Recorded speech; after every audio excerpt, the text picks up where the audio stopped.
Hi there and welcome to today's vlog. And today I want to deal with what happens, how do we respond when life gets tough, or when we have really difficult questions going around in our minds about what's happening in our life or in the lives of those we love.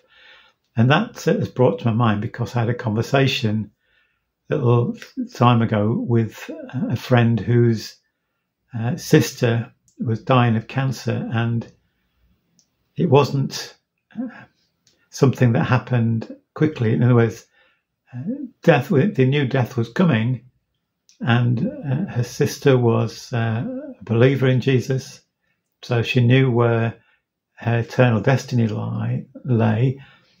But it seemed to be a long drawn out, and so difficult to see a loved one suffering, going through that long period of suffering when the loved one just wants to die and to be with Jesus.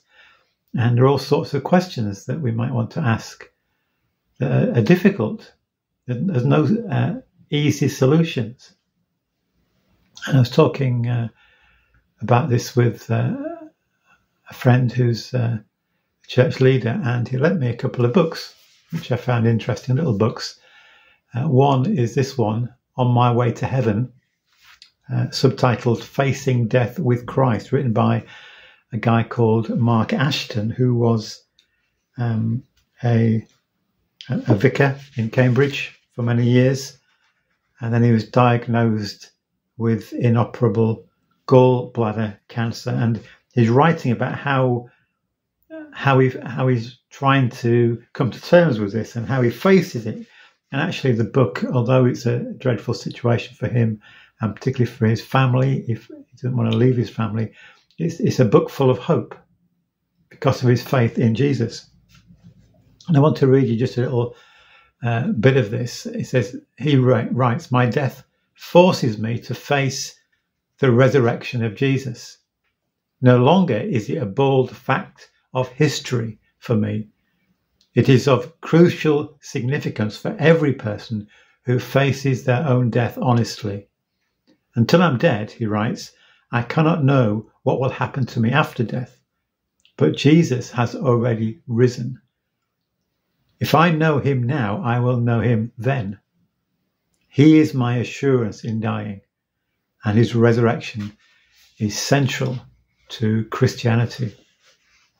Mark actually died back in 2010, but that's a really hope-filled book, even facing such a devastating situation.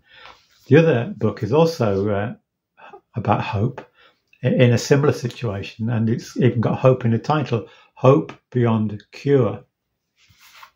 This one written by David MacDonald, who, I don't know if he's still alive. The latest version of this book was published in 2017, which was several years after he was diagnosed with inoperable cancer and told that he only had a year or 18 months left to live. But again, he's really being totally honest about his feelings, his despair,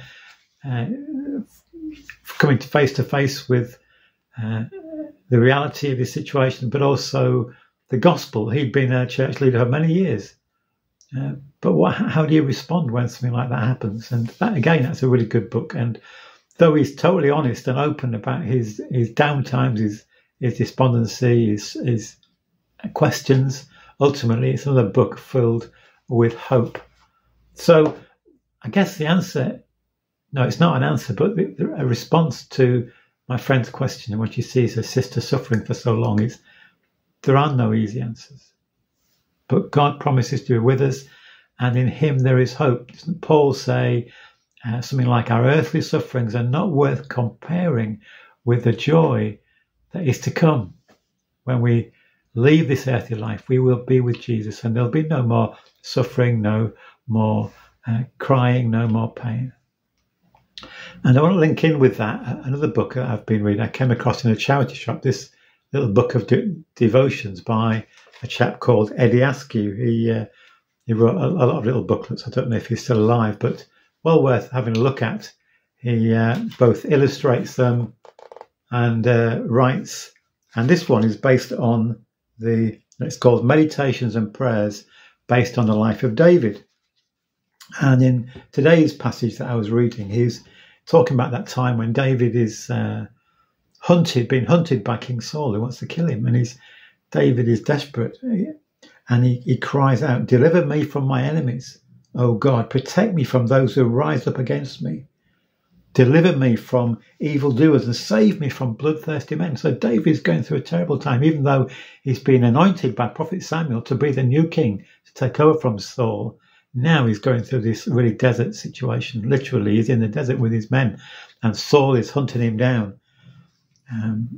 But again, David comes through that darkness to a time when he's praising God. Psalm 63, "O God, you are my God. Earnestly I seek you. My soul thirsts for you. My body longs for you in a dry and weary land where there is no water." So he's, despite the troubling situation, he's turning to God. He's putting his hope in God. And we find so much comfort and encouragement that many of the Bible characters went through tough times, difficult times, when they didn't understand why things are happening to them or to those they love. And yet time and again they come back, they fix their heart, their eyes, their mind on God. The scriptures give us so much encouragement, don't they?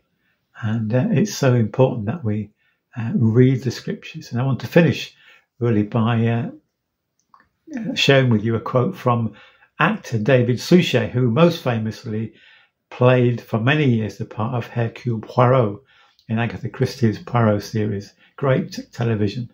And David Suchet became a follower of Jesus and in later life, and he writes about that time. He says, "From somewhere, I got the desire to read the Bible. That's the most important part of my conversion. In the New Testament, I suddenly discovered the way that life should be followed." The scriptures are so important. When we're going through tough times or when we're in a time of rejoicing, it's so important that our lives are grounded in the Bible, in the scriptures. We need to read it. We need to feed on it. Jesus said, we don't live by bread alone, but by every word that comes from the mouth of God. So I hope that those few ramblings will be of help to you or maybe give you some food for thought. Thank you so much, as always, for listening today. God bless you.